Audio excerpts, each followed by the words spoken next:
हरे हरे बसवा कटैया ये अपना पापा हरे हरे बसवा कटैया ये अपना चाचा ऊंचे ऊंचे मारो छावायो जी ऊंचे ऊंचे मारो छावायो जी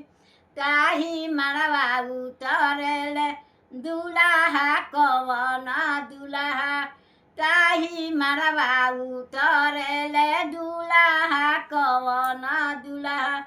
मारावा जे लागेला जोर जी मारावा जे लागेला जोर जी ताही मरवा बैठेली बेटी हो कवना बेटी आंगन लागेला